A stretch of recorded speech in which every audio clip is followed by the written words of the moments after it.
Hello. Lovely to have you on the Hello. podcast. Roger, would you like to introduce yourself before we get going, just to give the listeners some context? Sure, absolutely. Thank you. Thanks for having me. I'm Roger Pielke Jr. I'm a professor at the University of Colorado in Boulder, and I study the messy, complicated intersection of science, policy, and politics across a range of different areas: energy, climate, space policy, sport, and I'm transitioning to be looking at science advice in the pandemic. That's awesome. Awesome. So I think we'll probably start off with climate, get the messy stuff out of the way first. So shall we go? So I think we'll start off with the broad view of the climate debate, right? When you approach, you're a scientist, you're trying to understand climate change, and you approach this very divided partisan debate, in which case anyone who, I guess, has... What I often see is that people who don't necessarily conform to another individual's specific view of climate change are called a denier. And I sort of see three tiers of so-called deniers. There's those who dispute the science, those who dispute the impact of global warming, sea level rise, what's the impact of those things. And then there's those who dispute the policy choices to counteract those impacts. And those people are often lumped into a single sort of homogenous group of climate deniers in debate. How do you see the debate, I guess, unfolding and progressing over the years? And what would you like to see change? Yeah, it's a great question. We could spend the next 6 hours talking about this topic. We won't. Get it out of the way early. Yeah, it's, early on in the climate debate, the issue became characterized in terms of the physical science of the climate system.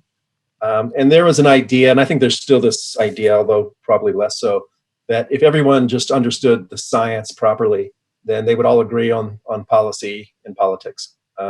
So there has been this push, and it's still out there, to try to get everyone to think alike on climate change.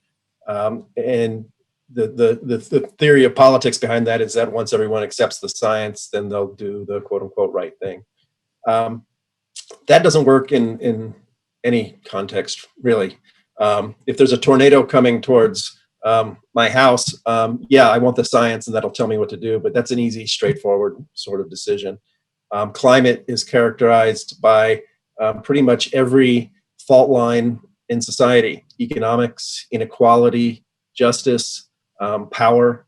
And so there's no great surprise or secret, the fact that it's a highly politicized topic.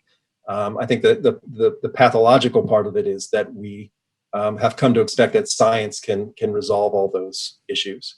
So I'm not a big fan of the simple characterization of people as alarmists or deniers or whatever, because obviously, as you suggest, the world's a lot more complex. And I actually think there's a lot of room in the climate space for people to take action without all believing the exact same thing about the physical science of the climate system. No, I think that's accurate. So specifically, you've got experience being someone that has debated and disputed the impacts of global warming. My understanding of this, and correct me if I'm wrong, is that pre the fifth report, AR5, which was around 2012, the IPCC report said that there was an increase of extreme weather events correlated with climate change. Is that broadly true? And you had findings that showed that over the last 100 years, there's been no positive trend in hurricane frequency across the US. What was that, like? Let me unpack that for you a little bit. So the work that I've done and continue to do has always been 100% what's called Working Group 1, the physical science group of the IPCC. It still is. There was a time when Working Group 2, which focuses on impacts, I would say, I don't know what the right analogy is. I'm in Colorado, so they got a little forward on their skis. Right. They were a little bit too aggressive. And I discovered when the fourth assessment came out that there had been a graph smuggled into the report that suggested that increasing disaster losses were being driven by increasing temperature around the world. It turns out that graph can be traced back. It was miscited to a report prepared for a workshop I organized. So I was immediately, aware that it shouldn't have been there. Right. The good news is the IPCC got back on track. It had a special report on extreme events, I think 2013. The fifth assessment report played it very straight on extremes. And the literature's gotten stronger. And one area of dissonance is that the media reporting and a lot of the discussion about climate change and extremes is diametrically opposed to what the IPCC says. And I think it's a lot easier for people to come after a professor in Colorado than to come after the IPCC. So, and that's fine. My peer-reviewed work on this topic has stood up really well over time. But it is really interesting seeing over time extreme weather kind of becoming the leading campaign tool for climate change, and that's out of step with what the Intergovernmental Panel on Climate Change has concluded.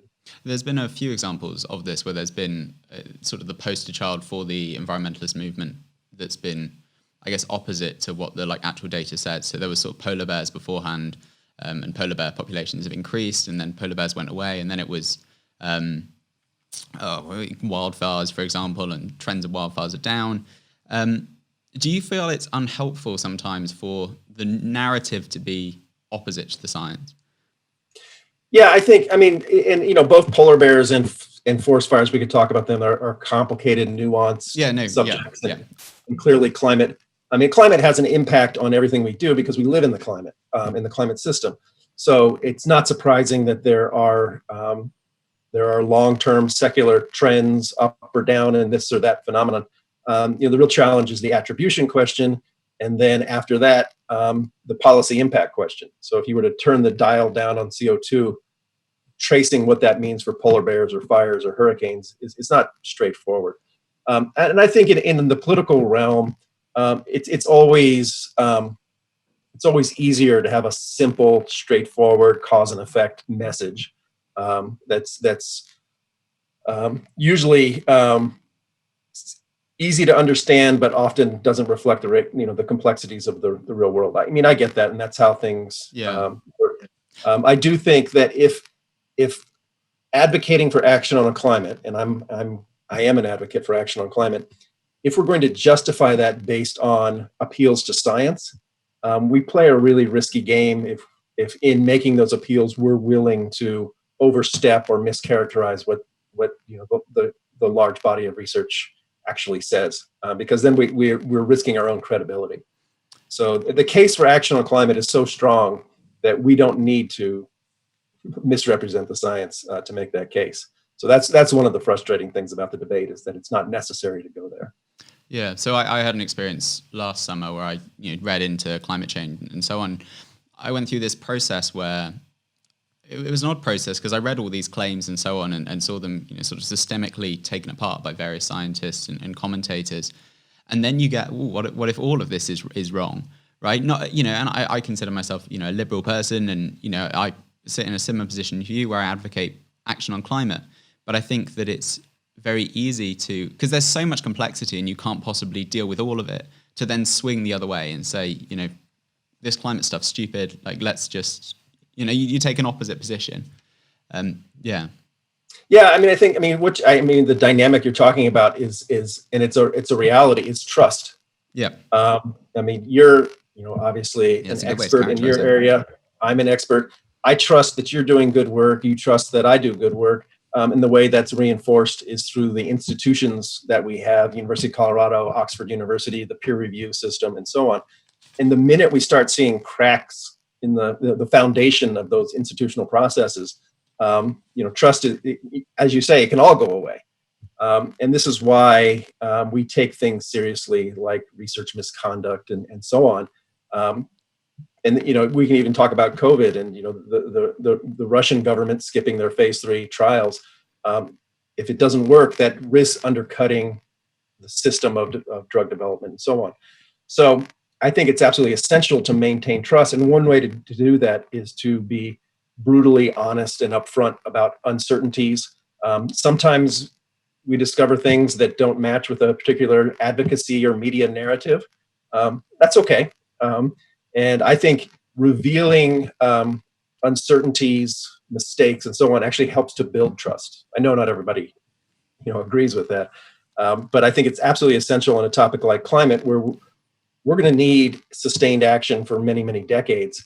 So, whether we're up or down in the polls, for example, this year, the important thing is that baseline support over a long time.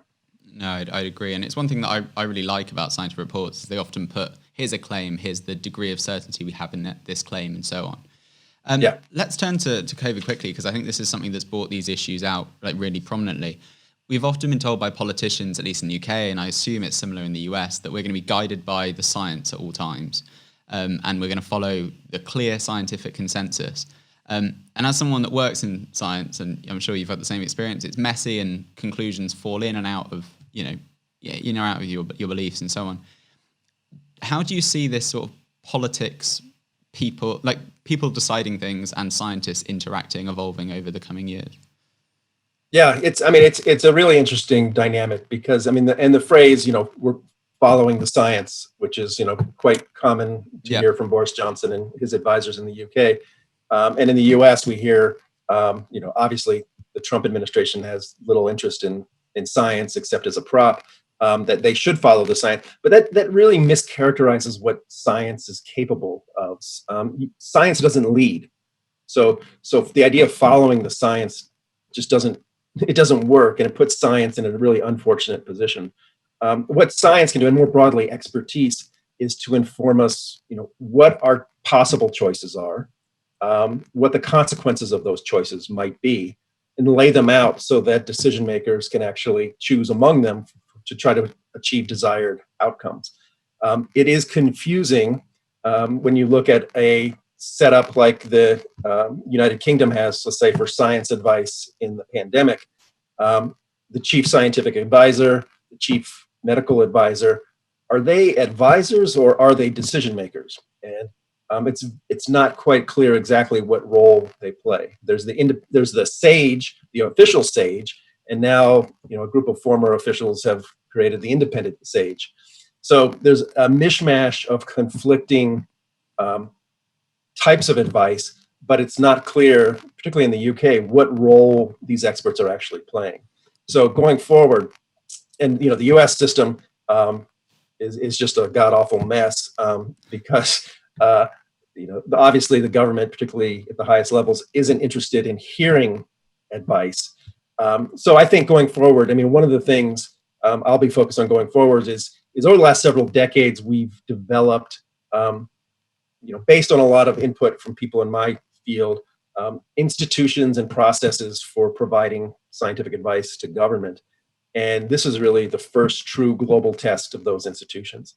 And my first opening hypothesis is that those advisory bodies haven't done a particularly good job, and we need to go back and rethink what that means going forward. Because part of it is there's public health decisions, and elected officials and appointed officials are responsible for those. But there's also scientific advisory decisions, and just because you get good advice doesn't mean you're going to make good decisions. No, definitely. And you can make good decisions without good advice. But I think we need to take a step back and re-examine the entire scientific advisory process that we thought we understood.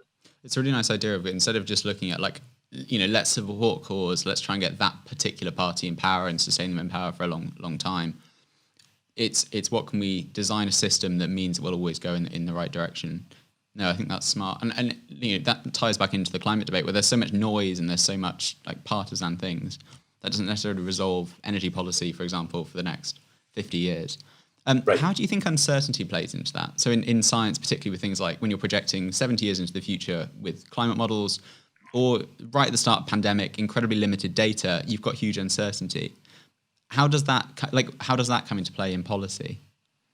Yeah, so it's a really broad question. One thing I think to understand is that science, sometimes when we're lucky and the task is simple, science can reduce uncertainties. But a lot of times, particularly if you're looking at complicated issues, long-term issues, the more we look at the issues, the bigger the fan of the future becomes. And the fact that we get surprised by things like a pandemic means that how we were thinking about the future was even too restricted. The way we reduce uncertainty is through decision making, through policy. And that's, one of the key purposes of policy making is to make some futures more likely and other futures less likely. That's the definition of reducing uncertainty. So when we talk about experts and expert advice, there's important questions like what's the transmission rate of the coronavirus? What's the temperature, 2-degree temperature change going to mean for sea level rise? Yeah, those are important questions. But I think there's another set of important questions that are, what could we do today in the UK, in the US, in my household, in this company, to make some futures less likely and other futures more likely? And integrating science, politics, policy, values, and so on is really essential, I think, to making good decisions. Because elected officials, the policy ideas don't spring, from the hand of God to their brain. Yeah, they have to come from somewhere. And I think we experts have a responsibility to help them think through and shape those options. Yeah, them and the machinery of government as well that informs and passes it through. I like what you just said there, that what we need to do is look at what's happening today and see what we can do to influence things today. Something that often happens in climate change amongst other issues is we look at what we're going to do in 2070, what we're going to do in 2080, and try and solve the whole issue in one big step, one big conference, one big agreement. Do you want to speak on that, this idea of like what can we do today, without any innovation that might or may not happen in the future? Yeah, the legacy, and this will be the subject of future dissertations in science and technology studies, but the decisions that we make in climate have been profoundly shaped by a particular branch of scenario planning.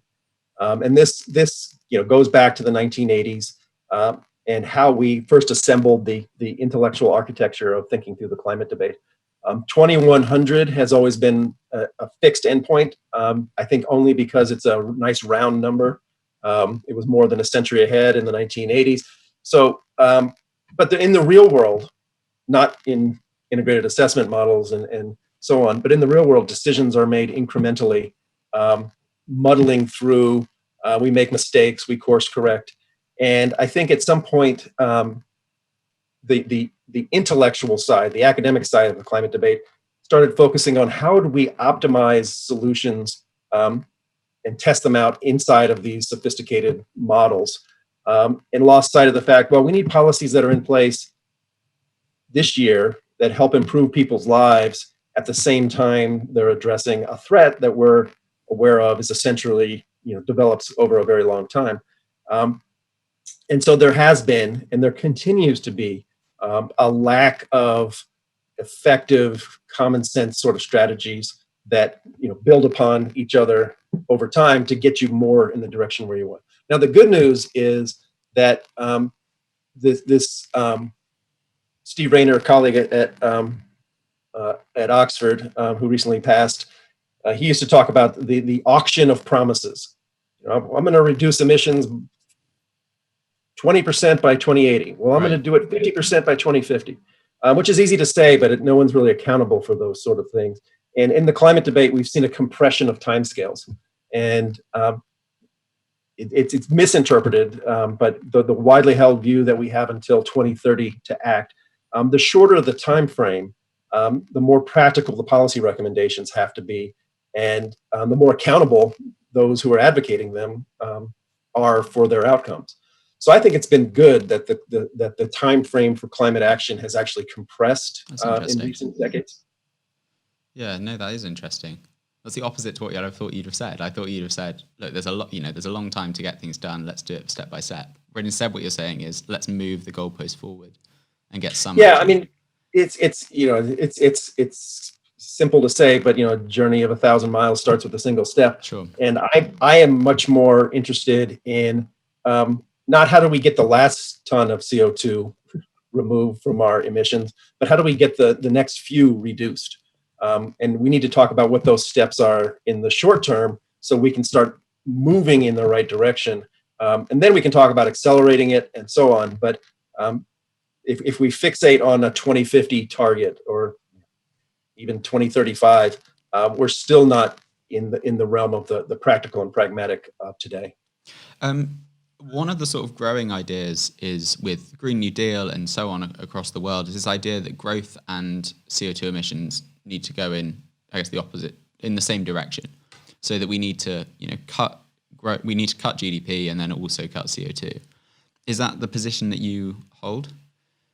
No. So, GDP it's a not a great metric as far as human welfare is concerned.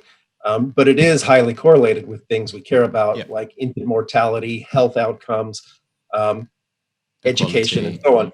So, and it's obvious that right now around the world, there are billions of people who don't live at the standard of living that you and I do. No, definitely. It's undeniable.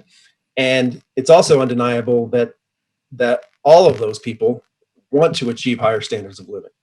So whether you want to use a human development index or GDP or whatever, it's obvious that large parts of the world are going to want to consume more energy, have access to more secure sources of food, have a greater level of equality, both in their country and across different countries.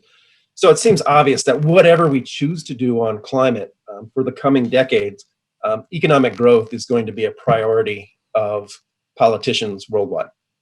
So I take that as a starting point. I call it in my book, The Climate Fix, I call it an iron law. Right. GDP will always win. GDP will always win if you pit emissions reductions against that. Now, the good news is that the world has been decarbonizing.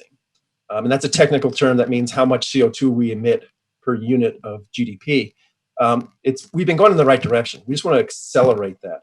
And if we're going to achieve deep decarbonization, so net zero, pick your target date, the simple math means that we're going to have to replace all of the fossil emitting energy production worldwide with carbon free. And we could talk, there's a whole panoply of technologies that can achieve that. But none of that says you or I or someone in Indonesia or China or sub-Saharan Africa has to accept a lower quality of life. So I actually think that emissions reduction and economic growth are not only perfectly compatible, but they necessarily must be. Right. I was thinking about this in the run up to this podcast.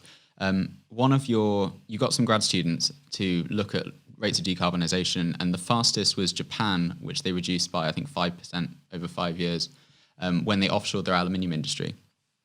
And I was speaking recently to a professor at Oxford who works in aluminium, and she was saying that we're now approaching enough aluminium in the world that we don't actually need to extract it. We can just recycle it and reuse it, which is the majority of the energy that's used for aluminium is actually in extraction and not in recycling, which is an example of where you have economic growth happening, and then you get to a point where you don't need as much CO2 for the exact same amount of aluminium cans in the world, for example.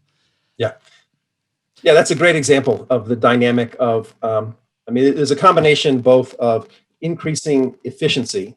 So we're learning how to produce outputs better with less inputs and less energy, but also the nature of the global economy has shifted also away from at first agriculture, then manufacturing, and now more towards services. But all along the way, it's become less carbon intensive. We still haven't figured out how to do things like petrochemicals or steel, concrete. There are some big areas, and there are some promising technologies on the horizon, but this is the kind of boring, nitty-gritty, wonky stuff that's going to make decarbonization happen. It's not the... Doesn't make great headlines. Doesn't make great headlines, and people don't march, for reforming technologies in the petrochemical industry. Changing the chemical composition of concrete. Right. That's where the action is going to be if we're going to get to these very low targets. Yeah, I totally agree. I sort of see it as there's a huge amount of noise in various things, but the actual action isn't on. Even electricity makes such a tiny percentage of the overall energy usage. A lot of it's on steel and making nitrates for farming and so on, and it's not on are you vegan or not, or are you this or not. Right. And I think it's, and I go through the math in my classes. But if you want to achieve deep decarbonization, it's really on the energy production side. Right. We have to take the coal plants, natural gas, oil, petroleum consumption, and switch that out with substitutes. And those could be fossil fuel based, and we capture the carbon and store it. We'll see. I'm not too optimistic in the short term there, no. but there's an entire set of technologies that are compatible with powering the modern world that could be deployed to achieve these targets. It's not going to be people choosing to ride a bike rather than ride in a car, or to eat chicken over beef. Don't get me wrong; these can have effects. They're impactful on the individual level. They are, and they are impactful for other reasons on the environment. But we're not going to get to deep decarbonization either entirely based on those approaches, or even marginally based on those approaches. If we don't switch out our fuel generation sources, we're not going to do it. Yeah. So one of the, I guess, there's lots of people that look at the energy production side of it. I know you've done the numbers and you walk through them with your classes and so on. I was amazed about how big they are. Yeah, they're huge. Yeah. So and understanding the scale of the challenge is really essential to coming up with policies that are appropriate to the scale, and in a round number. And I calculated this in my book, and others have calculated it also. But if we want to get to net zero CO2 by 2050, then the world has to replace about a nuclear power plant worth of carbon-free energy every single day between now and then.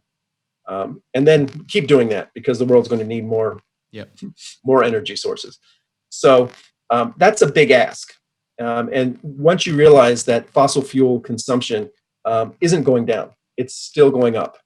Every year, if you look at deployment rates of carbon-free versus carbon fuel sources, I think there's only been 1 or 2 years in the last 20 years where carbon-free has won that battle.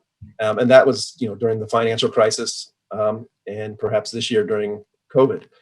So we're not over that hump, I guess, so to speak. And one thing no one talks about or likes to talk about is how do we decommission the fossil fuel infrastructure? Because almost all of the carbon-free energy we deploy, whether it's solar or wind or nuclear power plants, it's on top of our existing energy infrastructure. It's not replacing. Yep. So just do the math, and we've got a ways to go. Yeah, and to put that in context, the UK has 1 or 2 currently being built. I think the US has about it's on the order of tens of nuclear power plants. The U.S. Has about 100 right now, and there's several that are in the pipeline, but I wouldn't expect to see them soon. Nuclear has a very strong political opposition. It has strong regulatory roadblocks to being deployed. On the other hand, China's pressing ahead with nuclear. We see possibilities for nuclear to be deployed across Africa, built by Chinese state enterprises. So I think nuclear has a future. There's some promising technologies like modular nuclear. Yep. But really, our energy, if we're going to succeed against climate, it's not going to be by picking a winner. It's going to be by deploying everything we've got where it's appropriate. So let's take the specific example of nuclear. I'm not sure if you've read Matt Ridley's recent book, How Innovation Works. If haven't read it. It's a good read. He specifically looks at nuclear power, and he argues that one of the main reasons that nuclear power hasn't happened is because of overregulation. So you go to develop a nuclear power plant, you have to fully design it. The designs then have to get approved. You can't then change any of the designs in construction, and then it gets built. And the costs are so big that then it's basically more efficient to build a big nuclear power plant instead of building a small one. And he argues that that means that you get no innovation, you get no reductions of cost, and so the costs skyrocket. And then you end up with a situation, where like the UK, where we're keeping our nuclear power plants for longer and longer and longer. And so those interventions, which were intended to make things safer, might have actually made things less safe and more expensive. Would you come to sort of a similar conclusion? Yeah, I mean, I guess I'd not having read Matt's book, that's not on my list, specific. But one person's overregulation is another person's appropriate risk assessment. Right. If you're terribly fearful of nuclear power, then making it difficult to innovate and to be deployed, making costs go up. That's a feature, not a flaw. So in our debates over energy, and I say this to people, you have to decide, are you more afraid of nuclear power or more afraid of climate change? Because if you take nuclear off the table, then you're taking one of our biggest potential sources for carbon-free power generation. That's fine, but realize, we have examples in the real world. Let's look at Japan, let's look at Germany, and see what has happened with their electricity production after stopping relying on nuclear. We can look at California in the United States, look at Vermont. The reality is that when you close existing nuclear power plants, they're generally replaced with fossil fuels. And going forward, if you choose to build a nuclear power plant rather than natural gas, then in effect you've eliminated that future stream of carbon dioxide. So I in my book I argue for a stance of what I call technological agnosticism. And I know energy policy is very tribal. People love to people like to say, I'm a nuclear person, or I'm a nuclear person, I'm a wind person, I'm a solar person. It's all carbon capture, biofuels. And I just don't think that is particularly productive. It's fine. People can advocate for whatever technologies they like. But if your goal is deep decarbonization, you should really want everything on the table. Because the minute we start taking things off, the job becomes that much more difficult. No, definitely. And I think what you just said there about like various amounts of risks, I've noticed them, I've observed in myself with the COVID pandemic, where I've realized my tolerance for risk is comparatively low compared to others. And it happens with any debate where people have a breadth of personalities and outlooks and so on. And so there's a lot of noise, but then through that, people end up coming to quite a reasonable position. Right. Yeah. Yeah, I often paraphrase Walter Lippmann, who says that the goal of politics is not to get people to think alike, but to get people who think differently to act alike. Right. So it's perfectly understandable and to be expected, really, that people are going to have different risk tolerances, they'll have different fears, they'll champion different causes, but that's just the landscape of politics in any highly contested area. So the idea that we're going to have a silver bullet solution, via one technology or another in climate is a little fanciful, I would think. Yeah, I always find it's incredibly messy. So I'm going to ask you about a specific technology, which is fracking. So one of the biggest things that's led to a huge displacement of the coal industry is fracking. Sort of a two-pronged question. Actually, we'll just keep it one prong for a minute. I'll probably follow it with the second one. Fracking is something that's greatly opposed by the environmental lobby generally. How do you feel that you balance this? It's a CO2, it's a fossil fuel. We're going to invest in fossil fuels, whilst also we need to reduce it. Let's replace this bad technology by something that's slightly worse, slightly better. Yeah. So, we have to peel off the skin of the onion, so to speak. So fracking is a technique. Fracking is not the only technique that's used to bring natural gas to the surface. So when people oppose fracking, there are some who I think are legitimately opposed to the technique, but there's others, and I think a larger pool of people in the environmental community who think that opposing fracking is a way to oppose natural gas generally. And my thinking is, if you oppose fracking, let's say you ban fracking, which isn't really possible in the United States. You can ban it on government land, but on private land, it'd be much more difficult. But let's say you were to ban it, then what would happen is we would go back to earlier technologies that are less efficient and cost more because we still need natural gas.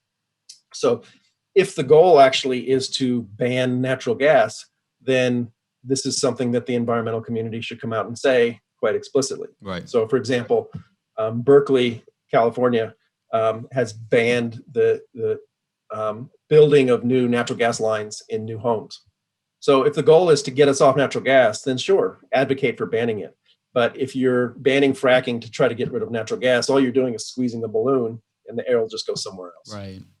And then the second prong of that question, which is how big of an influence do you think politicians have on the direction of an issue, take climate change, take energy policy?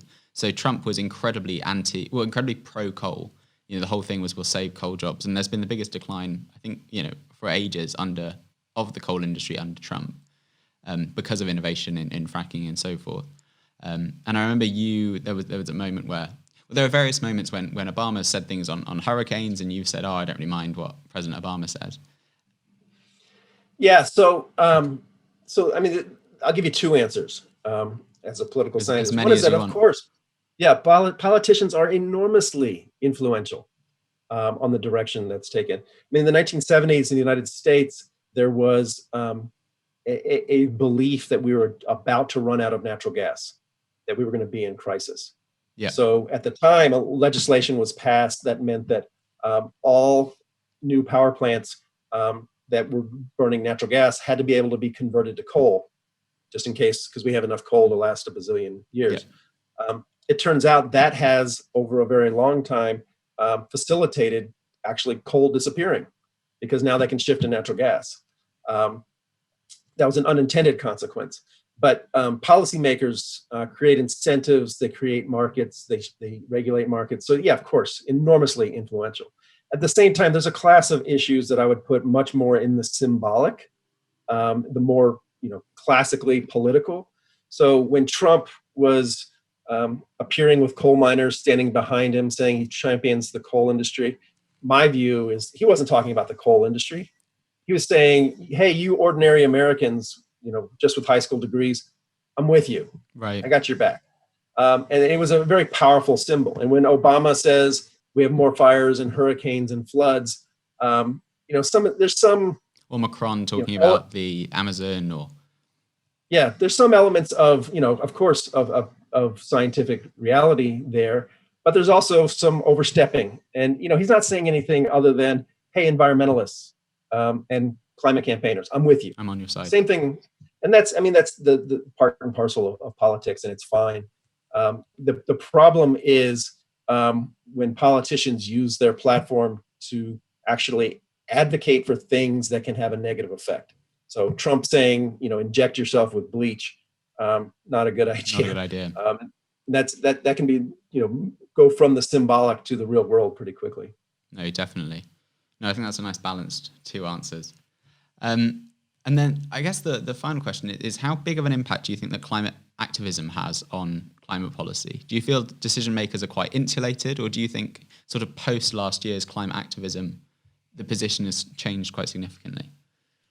So, yeah, and I have views on this. I have views on this that get me in trouble, because I think climate activism has become appropriated by the political system. And by that, in the United States, I mean, obviously in the United States, it has to some degree in the UK, certainly in Australia. It's become a left-right wedge issue. And it's a reflection of who people want to express who they are, what their politics are.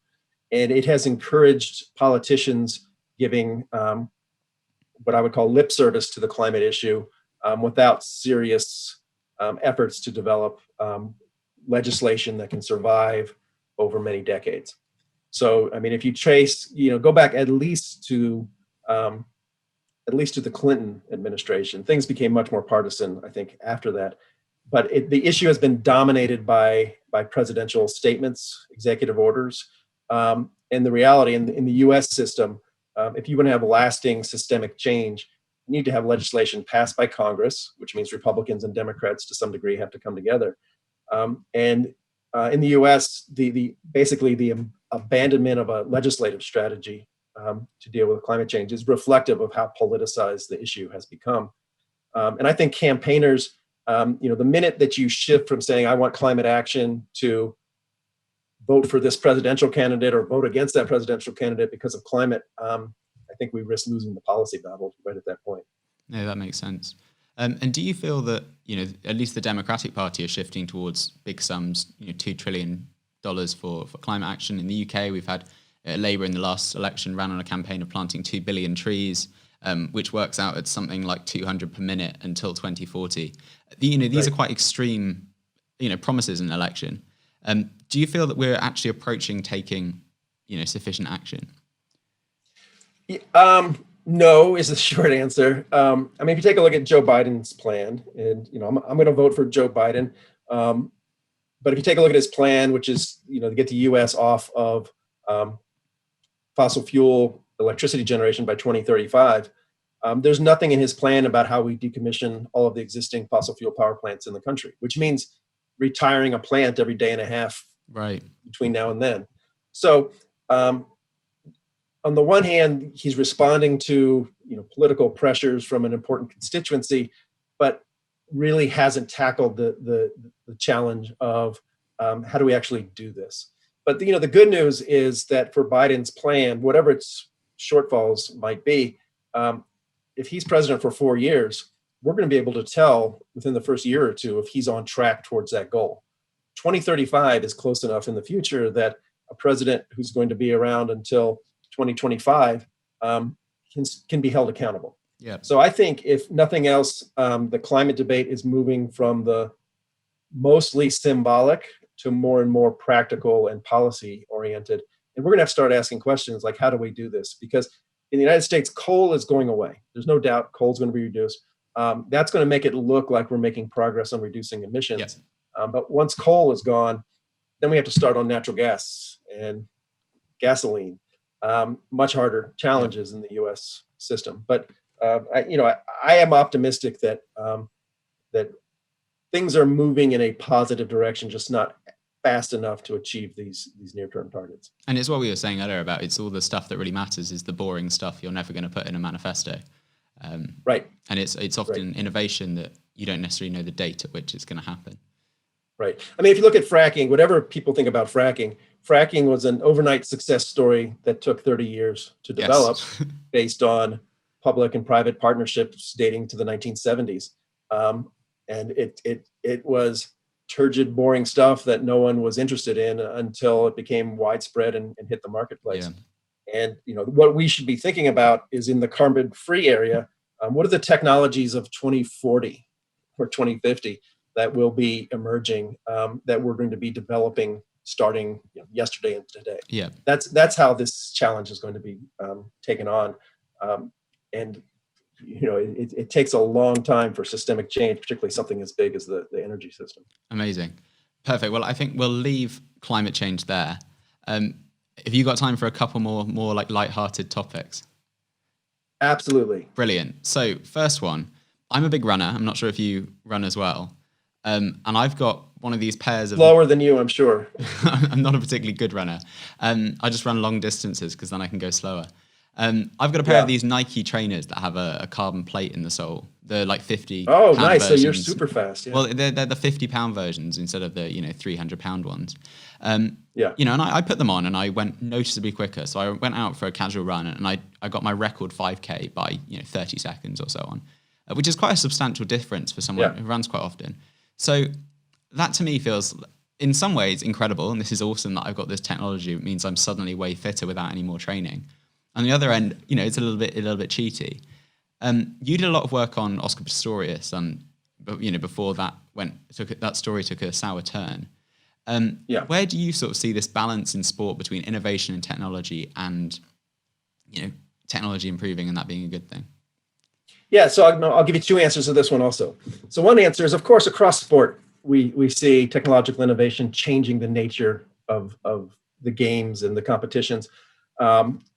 People used to run on cinder tracks, right? Now they have these surfaces that are IAAF approved to maximize speed. Pole vault used to have a very stiff pole. Now, high quality, people can go much higher. So, and don't even get into the drugs and things like that. But sport is constantly in a state of technological evolution, and we just have to decide where do we want to draw that line. And if high-powered shoes with a carbon fiber plate are desired, then great.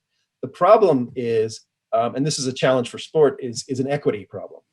So sport says if you run on the cheetah blades, like Oscar Pistorius did, you can't compete against able-bodied runners.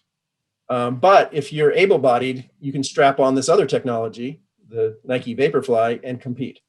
So if you unpack the issues, we have different rules for how we apply technology in sport, depending on whether your legs have been amputated or not. And that's not a good situation for sport to be in. So I would say that the questions of technology in sport, fine, we'll debate them and apply the rules. But once they become discriminatory, then sport has a real real challenge it faces. So I think that's the main issue raised by the vaporfly shoes. No, definitely. And I'm not sure if you watched the 2-hour record being broken with that and a laser Tesla. It was still pretty incredible to watch. Yeah. Yeah. Yeah, I mean, I don't know, it's a little contrived for me. You know, you got the windscreen and you got the pacers and so on. So, I mean, it's fine. But, you know, we have to realize what we're watching is not the breaking of a continuous time series of records. It's we've become more clever in how we apply technology to actually break the record. Sure, it was fun, it was interesting, but, you know, it's a little bit like going to the Nevada desert and having the fastest motorcycle. Right. It's all right. Great. You've broken the record, but it's not quite don't the make same. any. Right. I was also amazed at how almost small of a difference it made. So we went from, you know, Eliud Kipchoge in a normal marathon will go 2:03 or so on. You put him in that so refined situation. He does a 1:99, 1:59, so on. They're only a few percent. Yeah, and I think, I mean, one thing to realize, I think, is the 2 hours and 3 minutes is itself the product of a highly tuned system. And, you know, making no mistakes, shoe technology has been focused on, you know, eking out every little edge that can be gained already. And, you know, make no mistake, these are fantastic, incredible, mind-boggling so athletes. But at the same time, they are being, you know, propelled to some degree by whatever advances in technology we can apply within the rules. Yeah, definitely. So final question is, a lot of your early work was on the space shuttle, and you were opposed to, you know, the space shuttle in many ways.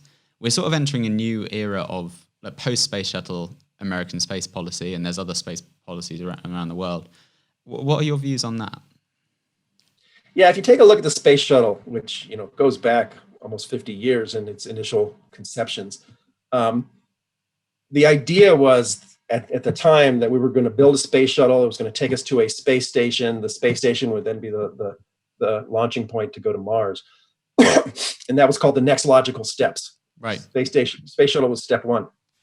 The problem was that the US Congress never bought into that bigger, broader vision. And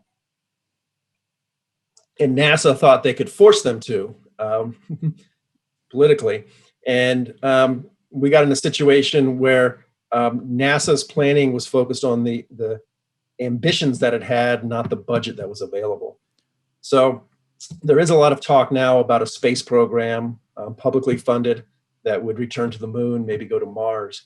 And I think the lesson that we should take, really, you know, with the space station program and the space shuttle program, even going back to Apollo, is to design your technology and your program based on your expected budget. NASA gets an enormous amount of money, $20 billion a year. If they say going to Mars is going to be $100 billion a year, it's probably not going to happen. Right. So we're smart and clever. And so if they can fit a mission objective into a realistic budget and then proceed from there, that should be the lesson that we take from the space shuttle and space station, which I mean, honestly, haven't built us going anywhere. We need new technology and so on. One of the things we learned in the Apollo program was the sequential step-by-step learning as we go and building on what we had before. So, I mean, really, the future of space policy should be more like Apollo and less like shuttle and station, in my view. Yeah, no, I mean, I was just reading a couple of books on like management policy that emerged from the space program initially. And it's astounding the way that they completely changed the way that the whole things were structured just to speed up and meet deadlines and so on. Yeah. I'm probably the only 23-year-old that gets excited about management theory. But it was really interesting to look into the Apollo program, how it was structured. Well, there's some crazy wild cards with the Uber billionaires out there, Jeff Bezos, SpaceX. So, you know, where that goes and how that helps to transform what has traditionally only been public. And then there's, you know, the Indian government, the Russians to some degree, China especially. You know, it's not inconceivable we'd see a new space race to Mars in coming decades as these countries develop the wealth and technological capacity to allow them to do that. So I do think the future for space exploration is probably pretty bright this century. Got a few hurdles in the short term we got to Yep. get over before we get there, though. No, definitely. Well, thank you so much. This has been an absolutely fascinating podcast to record, and I hope you've enjoyed recording it too. Very much so. Thanks for having me. No, thank you very much.